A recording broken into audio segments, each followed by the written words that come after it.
Hello there. My name is Moy with my co-host Corey. We are the Real Guys, and this is the Real Show with two E's. Today, crawl into your vent shaft and wear your oddly fitting white tank top because we're taking on Die Hard. We are indeed. Yes, we've just finished our Christmas season. We're going to go into the new year with Die Hard, and I'm very, very excited for that. But as always, I'm calling my co-host Corey. How are you doing today, Corey? I'm doing very well, thank you. And of course, you can listen to us on Spotify and Apple Podcasts, Amazon Podcasts, anywhere you get your podcasts. We are there, any audio platform. You can listen to us, and also you can watch us on the YouTube channel, The Real Show, Real with two E's, for our video version of this same broadcast. Yeah. Corey, how Correct. was your Christmas? It was very, very festive. Was it? Very, very festive. You had a nice Christmas dinner. You had a big fat turkey. I did have a big fat turkey. You helped yourself. But maybe you watched some films over the Christmas period. I did, actually. Was Die Hard one of the Christmas films that you? It was on. Mm-hmm. I can't remember when it was on. I can't remember if it was like just before Christmas or just afterwards. I actually can't remember. But I did watch it. I like it. Yes, so do I. I like it. Some of my family's a bit half and half, but we always Right, like okay, it. half and half. Yeah. Everyone gets like a film if it's on. We can. Right. Everyone gets to pick a film in your household. Everyone gets to pick a Christmas film in your household. Well, I had a lot of Christmas watching. I watched a lot of different Christmas films. I thought, you know what, I'll dive in the festive spirit. Yeah. I'll just jump into the world of Christmas films and we'll watch so many, right? Yeah. As always, I watched Muppets Christmas Carol Christmas Carol. Christmas Eve. Gotta be. That's my Christmas Eve film, Corey. It is. You can't knock it, right? But then I thought, after it got to Boxing Day, it got to, the day after Boxing Day, the 27th, I thought, well, near New Year's, it's sort of the midpoint. I'll watch Die Hard, get it watched, because it's always a Christmas classic. Despite what sometimes Bruce Willis says, where it's not a Christmas film, but it definitely is. It is, yes. It's just an action film that takes place at Christmas. Yep. You could really watch it any time, I think. Yeah, you can. Which is a big controversy for this film. Do you watch it at Christmas? Do you not? Do you wait? I was like, well, you can. It's all round season. It just tends to happen at Christmas. It just yeah, exactly. Ho ho ho! I now have a machine gun. Or I have a machine gun. Ho ho ho! There we go. There we are. But let's jump into Die Hard now. It was based off the 1979 novel Nothing Lasts Forever by Roderick Thorpe. Oh. I read that. And of course we've got the one, the only Bruce Willis. Correct. And the one, the only Alan Rickman. Great names. Yeah. Really top. Great names. And it was 20th Century Fox who wanted to adapt Thorpe's novel in 1987. His first draft was greenlit immediately, and the studio was eager for a summer blockbuster the following year. Yes, we had Arnold Schwarzenegger and Sylvester Stallone in the role of John McClane, but it was Bruce Willis, who hadn't done much. He'd done American comedies and ads for Bud Light or whatever, but now he's in the big role, the defining role of his career. It is pretty much. I can't really think of anything else he's done that would kind of be on the same level. And now we have Alan Rickman, who's just fantastic as well. Yeah. As Hans Gruber, what a great villain. He's just an amazing villain. He deserves all the praise he gets for it. And it was his first Hollywood role as well. Come off the back of theatre, come off the back of British theatre work. And it made Rickman definitely a celebrity after this. Yeah. And it elevated Bruce Willis to a leading man status. It did. It's heralded and critically evaluated as considering one of the best and the greatest action films of all time. I would probably agree with that, I think. What was your experience in watching Die Hard? Not the first time you've seen it, Corey? No, I've seen it, probably at 5, maybe, something like that. First time I watched it was probably 2017, maybe 18, so it's been a while. But yeah, it's just a fun film. Yeah, it is very fun, very heavy on the action. Yeah, exactly. A whole host of different set pieces here. John McClane. Let's jump into the story. Go on. We've got New York City detective John McClane. We do. He's arriving in LA, and by the way, this gets off to a raucous start because you see the plane landing. John McClane's like, he's a bit shaky on the flight, and the guy next to him, who is the best character, I think he's probably the best character in the film, says, "You know what you gotta do when you land? You gotta walk on the carpet and make fists with your toes." And I'm like, that's the guy. What is that guy's story? I want a Die Hard film about what that guy did. You want like a spin-off? Yeah, spin-off. Nakatomi on the Nakatomi Plaza guy or whatever. You know, on that night, what was he doing? Yeah. Was he making fists with his toes? Probably was. Yeah. He probably was. He probably was. He was just. It's like an hour and a half of because Die Hard's over 2 hours. Isn't It is. I want 2 hours of that guy on the plane walking on the carpet doing fists with his toes. You can just kind of That's what it hear can be called. little bits in the background every now and Yeah, then. you hear like gunshots in the background, and like the film is playing in the background, but it's on like a muted Yeah. dialogue. It's like muffled behind the door or something, and he's going around, fists with your toes. That guy, I think that guy's great. Yeah. But he's got to get to Nakatomi Plaza, and his limo driver Argyle, who Great is just character. amazing as well. Argyle's just a great character, yeah. And he drives them there, puts on some Christmas tunes in the limo. Yeah. And when it's so 1980s. He's naming all the technology in the limo, and he's like, "We've got a VHS and cassette player." And like, wow, Argyle, goodness me, a cassette player. Yeah. You can put your cassettes in this. Wow, sound wave. It's Hey, don't diss cassettes, man. no.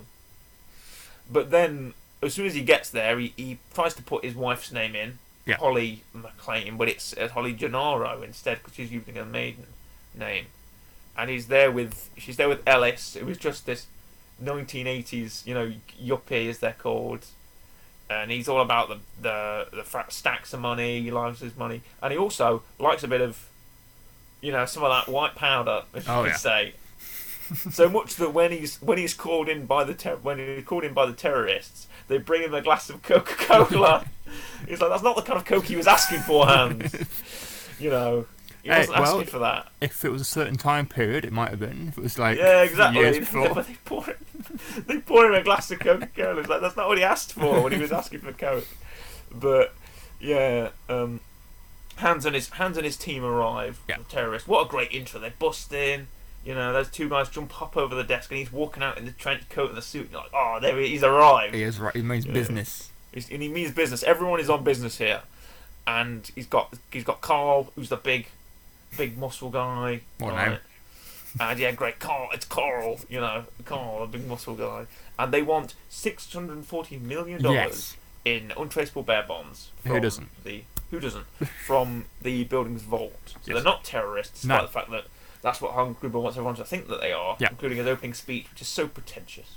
He goes where he's like, "Tonight you will all learn the meaning of true power when we show you our radical views." He's reading from a book. He's like wrote his little script down. Yeah, got it on him.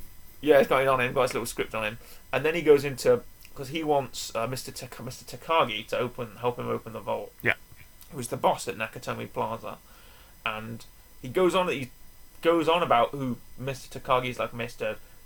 Joseph Takagi. He was born in this country, and he moved over here, and then he went to this education and this university, and despite the fact I know so much about him, I do not know what he looks like. Even though it's impressive he knows so much, despite the fact that Google wasn't invented yet. That is true. So he had to do all his research, either books or something like that. Can't be searching up IPs. Yeah, and he's never seen his face before. Yeah. So, I don't know, Hans, maybe there's a gap in your research there. But he wants the FBI to arrive. He does. Because he's going to try and fake their death by blowing up the roof of the building using his C4. And he wants some detonators. But the LAPD has to... McLean tries to contact the LAPD because he's the last guy in the building. Everyone in the Christmas party, has been captured by the terrorists. Yes, and that's why it's a Christmas film. Yeah. And he's got to move through the building. Tell us quick how he's got to move through the building to defeat these terrorists. Well, you see, if you've got these people in the building, right, you're not going to open the door. No. Might be there. Yeah, might be in the room, watching TV. You don't walk in front of them. So you've got to be hidden. Yes. Where else are you going to hide? Where would you hide, Corey, in the big building? You would hide in a vent shaft. In a vent shaft. You'd hide in the vent shaft. Crawling round in the vents.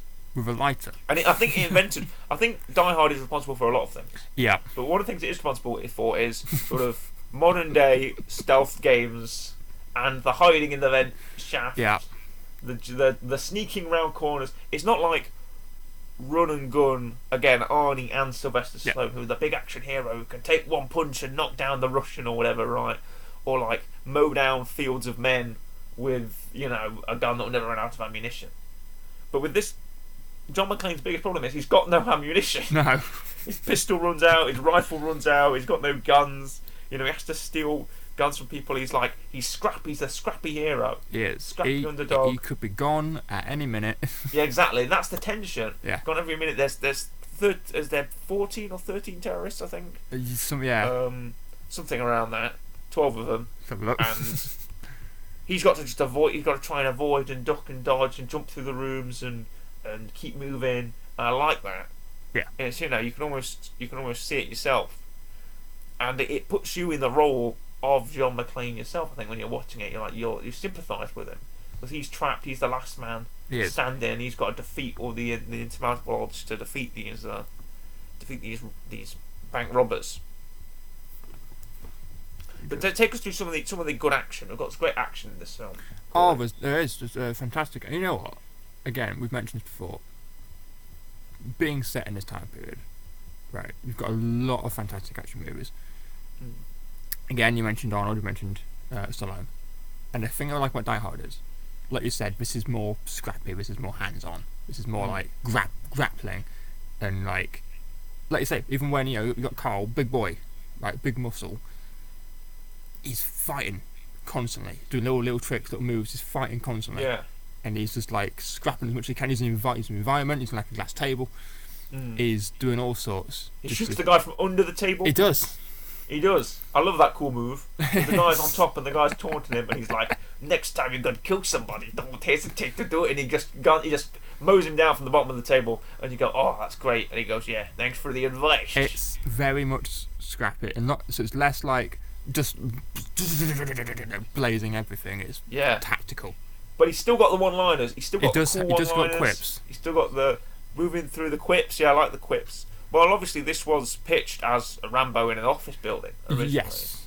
But because due to the successful Rambo films, and then the 1987 year, we just had Predator the year before. Correct, which was Alien in the Jungle. Of course, yep, we've already reviewed on this. Also in a jungle. This is not a jungle. This is an office building. Yeah. And to change the location, we always said when we were reviewing the Predator films, you could put the Predator anywhere and it'd be a success. Yeah. Like Predator in an office building. Yeah. He's trying to run away. Who could win in a fight? John McClane or the Predator? You never know. And this is, of course, the film does have some light comedic moments. Yeah. There's talk between when they're on the radio together. That's always when they're having some banter on the radio. Hans and John McClane talking together on the radio, as well as Sergeant Powell, who arrives to the scene. Yep. That's that point. He just wants to buy his Twinkies, or he wants to buy his donuts. And I think he's buying Twinkies actually. He wants to buy his Twinkies. And you had a Twinkie, Corey? I have actually. Oh, have you? Yeah. You got the authentic Sergeant Powell experience. I have. Have you not had one before? No, I've never had a Twinkie before. Oh wow. No. Are they as soft as I imagine them to be? They are, yeah. Oh right, okay. They're all right. I don't quite get, but they're nice. They're fine. Okay. But they are soft. If you want a soft as far as food. treats go, yeah. So Al Powell is sent to investigate, and he pulls up at the plaza, walks in. The terrorists already have a security guard in place, so he just turns him away. And Powell goes, right, well that's me done for the night. He walks to his car, gets in, and then McClane drops a body on him. Drops a terrorist body on him that he's already forced to have an accident. Yes. And the man has an accident. He falls out a window. The man does have quite a large accident. There's quite a few accidents in this movie. Yeah, quite a few big accidents. And I like Al Powell's immediate panic as soon as the body lands on his car. He's like, whoa, what the? And he tries to steal the car and he's trying to pull back. And then the machine gun fire's coming out the window. And he's like, oh! And he just completely stacks the car in the back ditch. Yeah. Right. He puts it through the fence and puts it in the back ditch. And that ramps up the situation. All the authorities are outside, and they're all just as pansy as each other. Yeah. Right? They can't organise getting drunk in a brewery. No. Because they're just trying to do things that are ineffective. They try to send the SWAT team in, it doesn't work because the terrorists are too smart and they've got to. And that guy, one guy that eats over the counter, that guy's fun.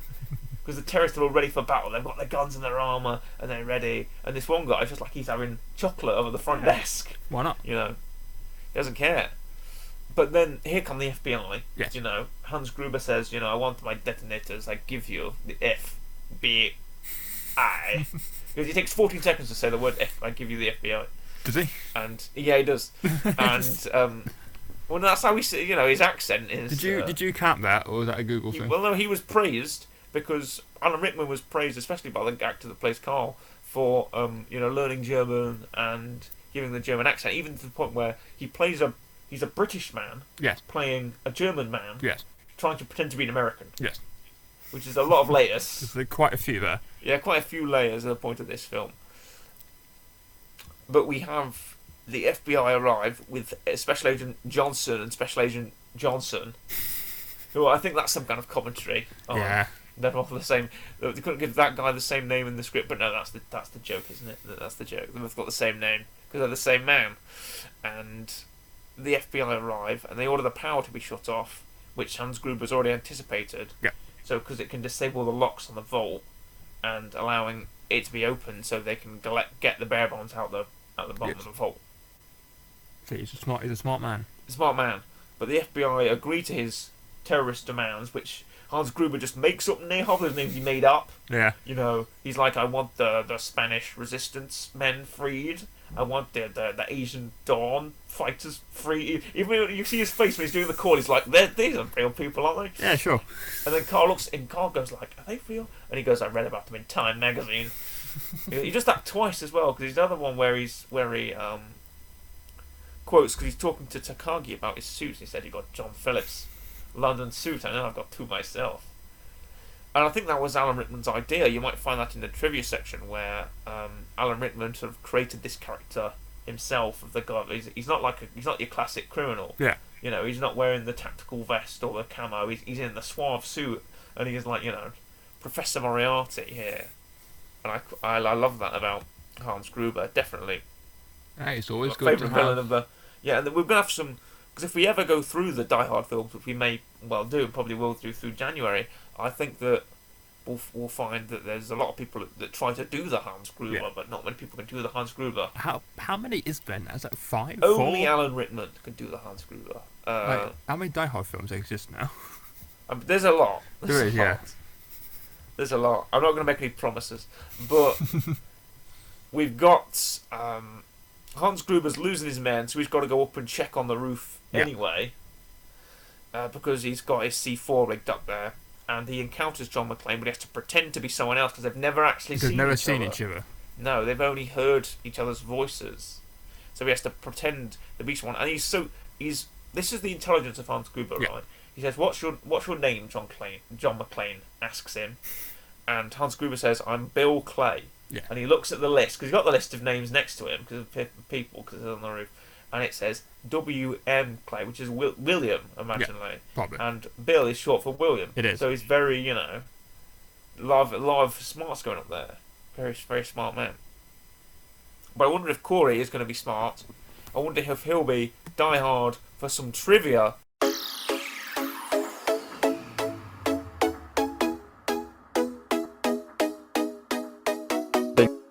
Dangle, bobbity boo, trivia. Dingle dangle, bobbity boo, trivia. Into the trivia, Corey. What have you got for us? The fictional Nakatomi Plaza is the headquarters of 20th Century Studios, so the studio could use one of its own buildings and didn't have to hold back on stunts and action sequences. When Jeb Stewart was writing the screenplay, he did a tour of the building and immediately incorporated some of the locations and objects he found there into the script. For costume, this is a fan favourite if you like really tight-fitting undershirts. The costume department had 17 undershirts in various stages of degradation on hand for Bruce Willis. Oh, nice. Now we're going to go for the burned and slightly bloody undershirt today. Tomorrow we'll have to go for the more burned and more bloody undershirt. What else you got in our vest? It created the vest. As a young man, I was all about the vest. Just like John McClane. I want to be just like John McClane. Yeah. Crawling through the vents in a vest. In a vest. Yeah. The scene where Bruce Willis and Alan Rickman meet up was unrehearsed to create a greater feeling of spontaneity between the two actors. Ah. So there you go, add on to that theme. Thank Apparently, Bruce Willis's John McClane's undershirt is in the Smithsonian Museum. Of course it is. It's a prized. I don't know which one. One of the 17. Piece. Which one? Yeah. Which one? Which version? You know. What else we got? Bochner's line, "Hands, Bubby," was ad-libbed. Alan Rickman's quizzical reaction was genuine. Oh, nice. Excellent. Oh, yeah, that's Ellis. That's the guy that played Ellis. What else we got? In the spring of 1987, producer Joel Silver and director John McTiernan attended a performance of the play Dangerous Liaisons, in which Alan Rickman played the evil Vicomte de Valmont. Admittedly, Silver and McTiernan realised they had found Hans Gruber. Ah. I love his cast. Well, this is one of the films where all the casting just hits. Yeah. All the casting really hits strong. Everybody's on their top form. Bruce Willis, Alan Rickman, Bonnie Bedelia as Holly Gennaro was great. Reginald Vell Johnson, who's just fantastic as Al Powell. You know, he gets a desk job in the next couple films, and he's also in Ghostbusters as another police officer, who is probably the same guy. Yeah, why not? You know, probably Al Powell. Let's just put him into the same. Yeah, put them all on the same bar because it's the same actor. It must be the same character. Yeah, it must be the same universe. William Atherton as Richard Thornburg, who's the TV reporter, and I feel like, where did that plot go? That's the one thing I was like, where did the TV reporter thing come from? Just so Alan Rickman would see the TV and see the kids, and then we'd be like, oh, Holly, you are Bruce Willis's husband. Ah, yes. But I feel like there was a whole point about William Atherton going round as Thornburg and trying to discover more about John McClane, which is an interesting plot, and it's almost like the outside. You know, I know he's not Peck in this film, but like, there's a level of Peck to him. The fact that he's, you know, trying to stop. It's like, this guy's on rampaging. You know, he's got a gun. He's running through the building. We've got to find out. We've got to find his kids. You know, and no, everyone's doing a really good job here. Really good job. No, the cast in this is really good. Mm-hmm. And also, though, it's one of those things where when you have characters like Bruce Willis and Alan Rickman, but aren't really well known, you imagine them as these people. You haven't got anything to compare them to. Yeah, exactly. You know, it's like now if Arnold's in something, he's still either Predator or Terminator. If Stallone's in, he's still Rambo or Rocky. Even to a later extent, if Alan Rickman's in anything else, you're going to think of him as Snape, most likely. Yeah. But now these are fresh people. But I bet some people, if they saw Die Hard first, they'd always say, "Oh, it's Hans Gruber." Yeah. There goes Hans Gruber, you know. And it's such a great time capsule, this film. Not only is it a time capsule, it's also a great icon of just great action films, great writing, and everything coming together to make something fantastic. Even, you know, his signature, McClane's signature catchphrase. You got Yippee-ki-yay, which is from Roy Rogers, cowboy actor Roy Rogers, who'd use, you know, Yippee-ki-yay, kids, to tell all of his all-American cowboy character. And that's the same because that's what Hans Gruber calls John McClane. He goes, "Do you really think you have a chance against us, Mr. Cowboy?" Yeah. And they say that he's the American running around, you know, trying to stop these foreign terrorists. Which might be a metaphor for something, but I don't know what. You know, maybe American foreign policy with John McClane. Yeah. You know. And it's also something to do with a lot of adaptation in this film, more than some people would think. Some people think that Die Hard would be, you know, it's a standalone film, not based off anything. But no, it's based off a novel, and that also novel is based off a film itself. Oh, wow. Because Richard Thorpe was inspired by the 1974 disaster film Towering Inferno. Okay. And then actually the writer of Towering Inferno had actually adapted the book's predecessor in 1966, The Detective. Right. Which is actually for a 1968 film with Frank Sinatra as an NYPD detective, who had purchased the sequel rights for Nothing Lasts Forever after it had been written. So there's a lot actually behind this creation of this film. There is. In all fairness, I was probably part of the group that just thought it was a movie. The movie, not actually from anything. Yeah. And then he felt that there was something about this film where it has an energy to it. It has a spark to it. He has, he's running around the office building. He's trying to dodge the people. There's people in the doorway. He's got to get out of the way and get. And there's a moment where the elevator comes up just as he's on the call with Gruber, and the elevator comes up and he says the catchphrase. And he ducks through the door. And he's like, "Oh yeah, the film is on." That's where the movie's on, as VJME would say. On. The movie's on. That's where, but there's a bit of Die Hard in Who Killed Captain Alex. You can't say there's a bit of Die Hard in Who Killed Captain Alex. Movie. This is the movie. Non-stop action movie. I'd love VJME narrating Die Hard. He's got to. There's got to be an edit out there somewhere. Yeah. Where, if not, we can make one. Where VJME shouting and screaming as the Die Hard action's going on. Non-stop deadly actions. This is the movie. The movie's on. The movie's on. That's where definitely you feel that the movie's on. Yeah. And of course, John McClane's got to be inspired by John Wayne, the famous cowboy, using his cowboy lingo. Yes. And jumping around and firing off his pistol shots. But let's talk about some of the men who were in line to be John McClane. Because not only have we got Arnie and Sylvester, big names. We've also got Richard Gere, Clint Eastwood, right, Burt Reynolds, Nick Nolte. I would like to see Nick Nolte in the John McClane. Mel Gibson as John McClane as well. Mel Gibson, Paul Newman, nice, James Caan, and Al Pacino. Oh, so we've got a lot of big names. A lot of big names in there, as you'd say. And of course, this film was. If we go into some of our money, we'd like to talk about the budgets on this film. Yeah, we can talk about budget in this film. Now let's see if you can guess it. Corey's quite good at guessing the box office takes of these films. It's a bit of a talent you've got, a bit of a hidden talent, Corey. Yeah. Now don't look, but on a budget of 25 to 35 million. Let's go for the higher option, 35 million. Okay. Often with films, I know you're supposed to double it, but let's just say 35 million here. What would you expect the box office take to be? Well, I'm going to assume it made it back. It must have made it back. It did, I'll tell you that, it did. It must have done. I'm going to say it did very well. So what was it? 35, did you say? $35 million. Right.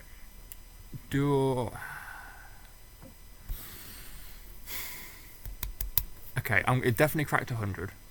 Mm-hmm. Did it go over 100? Yeah, it must have done. Okay. Did it go to 200? Mm-mm. See, this is the fun part when I'm watching you work this out, and I'm like, I know he's going to go somewhere near it because this is like your thing. Right. What's big for us? Would it go near 200? And it's 1988 as well. Think about that. Yeah. I don't know.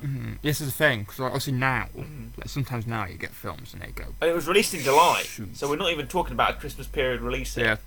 We're not even talking about a December release. We're talking about middle of the year. This is supposed to be their summer blockbuster. This is their summer action film. Die Hard. I am going to say it didn't quite reach 200. Before you go, think about your answer. Let me just read this. Think about your answer.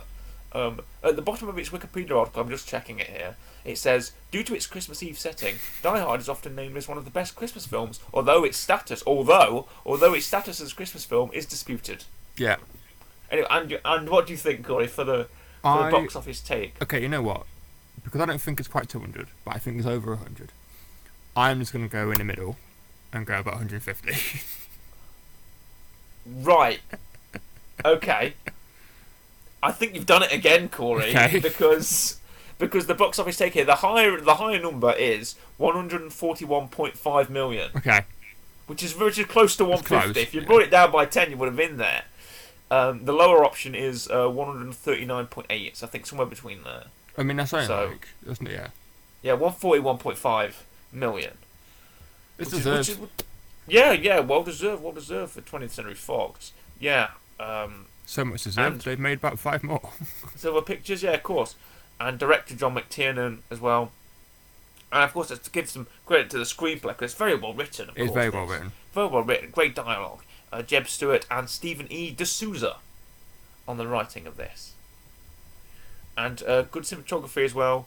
Great action set piece, especially when he jumps off. Everyone loves that famous scene. He jumps off the roof because the helicopter's coming in, and the big explosion, and he's doing that. You know, he's not even doing. Here's my favourite thing about how this is an action film. He's not even doing any kind of action pose, is he? He's not doing any kind of jumping with his fist like Superman or whatever. Taking the glasses off, or whatever, or like coolly turning round as the explosion comes behind him. He's just jumping like a madman because he wants to not die, which is fantastic. He's just jumping like his life depends on it. He's just going, just flying off the roof, and like that's what you want to see in your, grubby action film.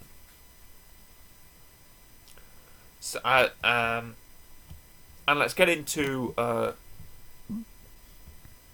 some more of our discussion on Die Hard here. Of course, it's not the only Die Hard film we've got here.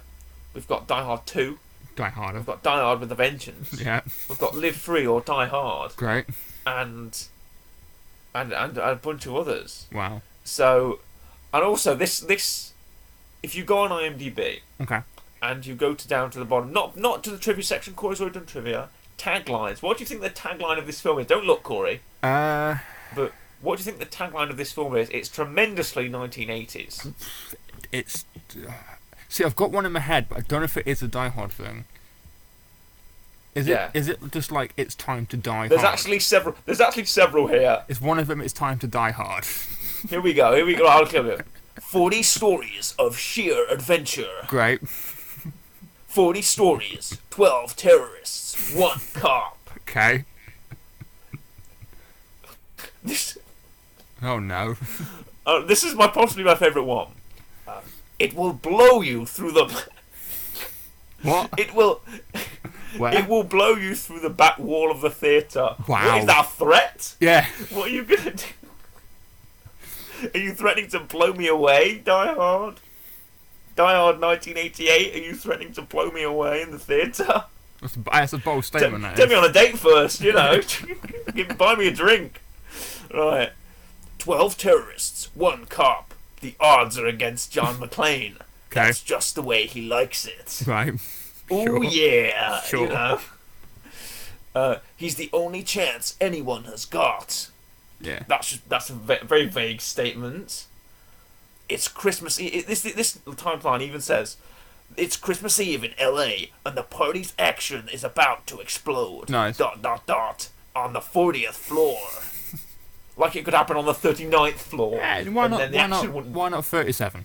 The action wouldn't be as explosive. Yeah. 40 stories high, with suspense, excitement, and adventure on every level. It's like you're trying to give me a Tower of Terror ride. I was about to say that, yeah. It's like you're trying to give me an amusement park experience here. There's another one which is much shorter, and it goes suspense, excitement, adventure on every level. The same one as 40 stories high. And this is the longest one.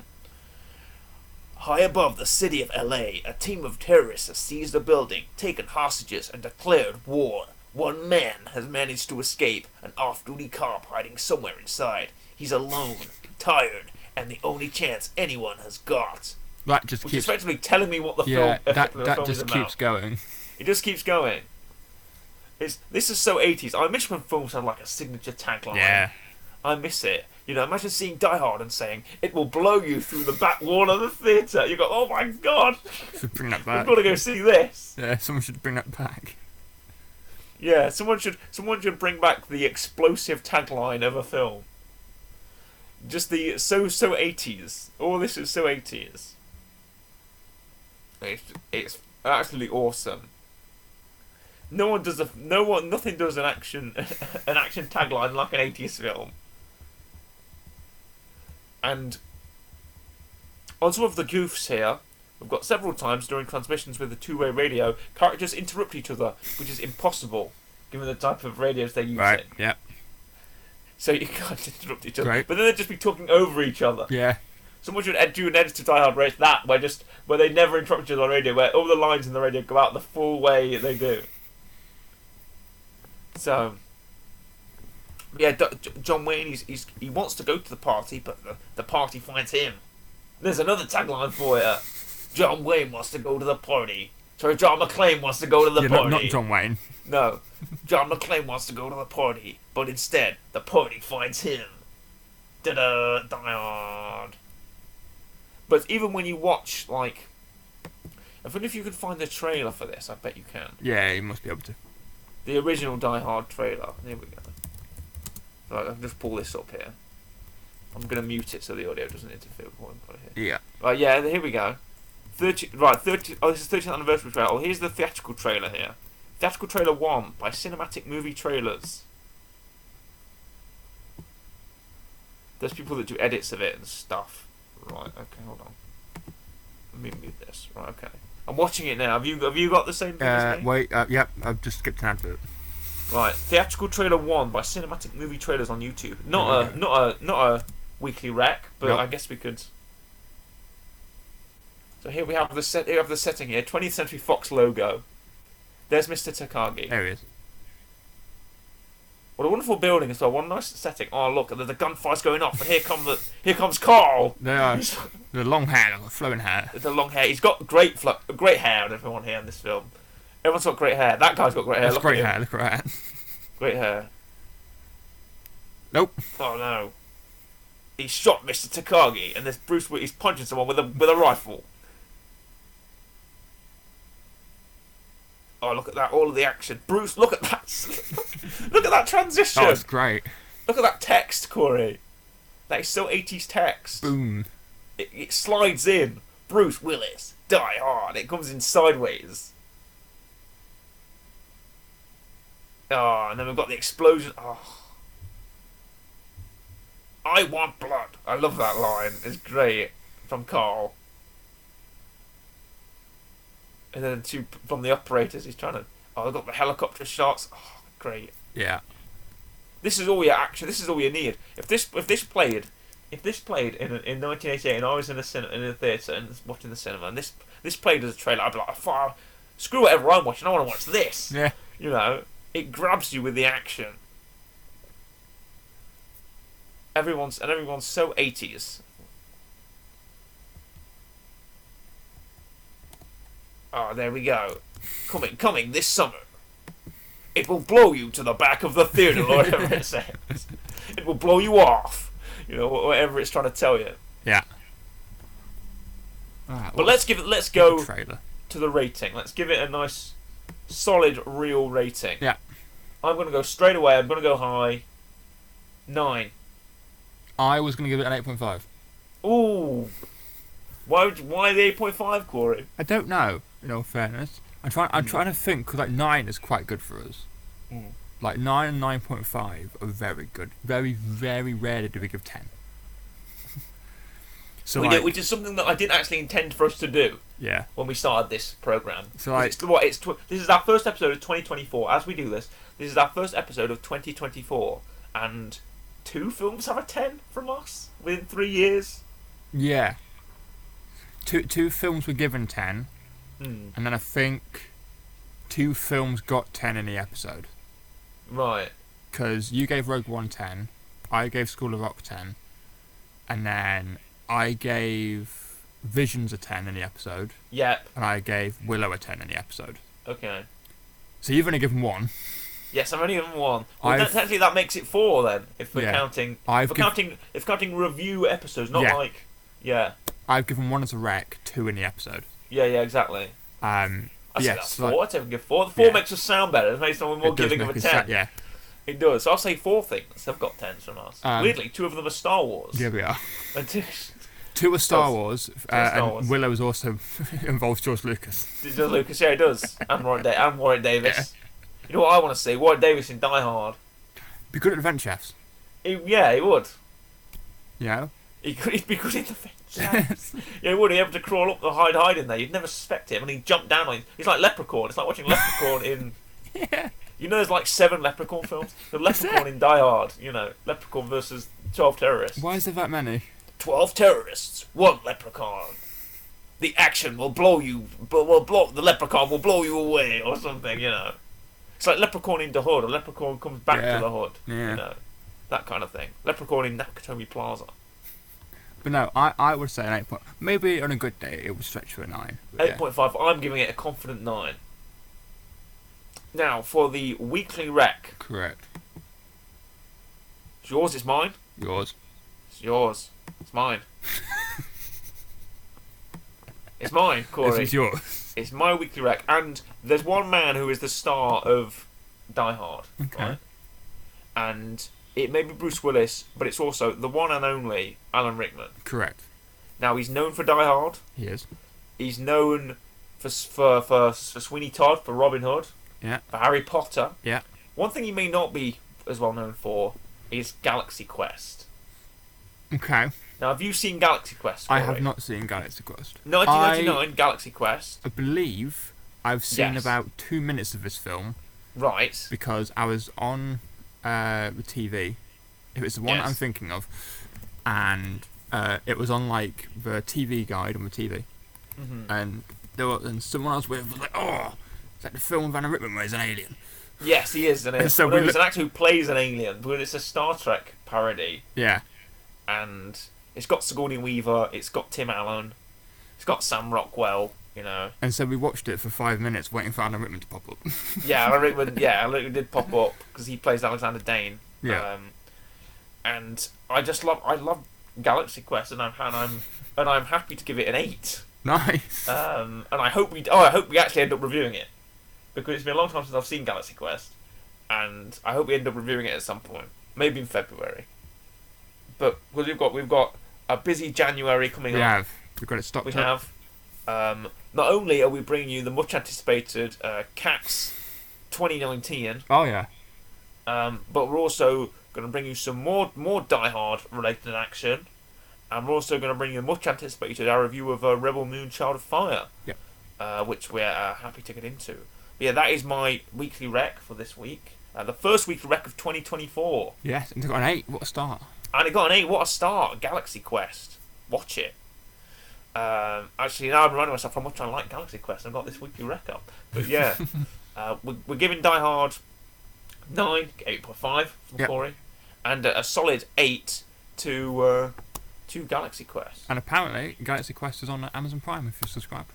Oh, excellent! There you go. We might actually give it a watch. Give it another watch. We are available to watch it. Yeah, we're available to watch it, and we will probably review it. I'd Probably like will. to review it. Yeah. That is a sound off on our first episode of 2024. What do you think, Corey? Die Hard of 2024, heralding the new year. It could be a new year film as well. It could be. Why not? But for now, it is a goodbye from me, and a best wishes to 2024, and a goodbye from Corey. Goodbye.